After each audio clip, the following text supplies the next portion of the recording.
નમસ્કાર, વૈભવ જોશી સમાચારમાં આપનું હાર્દિક સ્વાગત છે। બોડેલીમાં હાલમાં જ દબાણ હટાવવાની કામગીરી કરવામાં આવી, જેમાં મામલતદાર, તલાટીશ્રી અને પોલીસ અધિકારીઓ પણ સમાવેશ થયો હતો।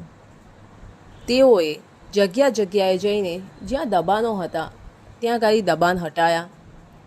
લોકોએ આગળ પડતા જે ઓટલા બાંધી દીધા હતા એ તોડવામાં આવ્યા, લારી ગલ્લા હટાવવામાં આવ્યા।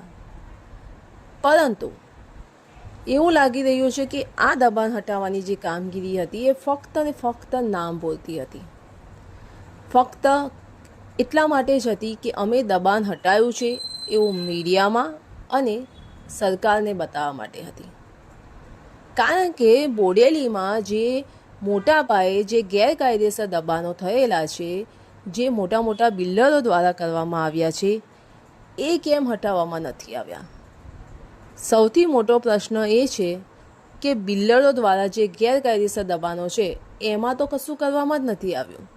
આ લારી ગલ્લાવાળા જે રોજિંદો ધંધો કરીને પોતાનો ઘર ચલાવે છે એવા લોકોના દબાણો હટાવવામાં આવ્યા છે, બેસવાના બાકડા હટાવી દેવામાં આવ્યા છે, લોકોના ઓટલા તોડી નાખવામાં આવ્યા છે। તો શું એ દબાણો ખરેખર નડતા હતા?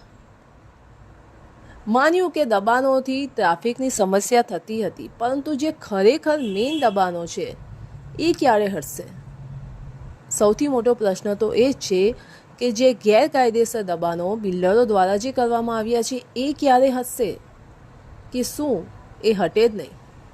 અને આવા નાના નાના કામો કરીને સરકારને એવું બતાવવામાં આવે છે કે અમે દબાણ હટાવ્યું છે, અને મીડિયામાં પણ એવું જાહેર કરવામાં આવે છે કે ભાઈ અમે દબાણ હટાવવાની કામગીરી કરી છે।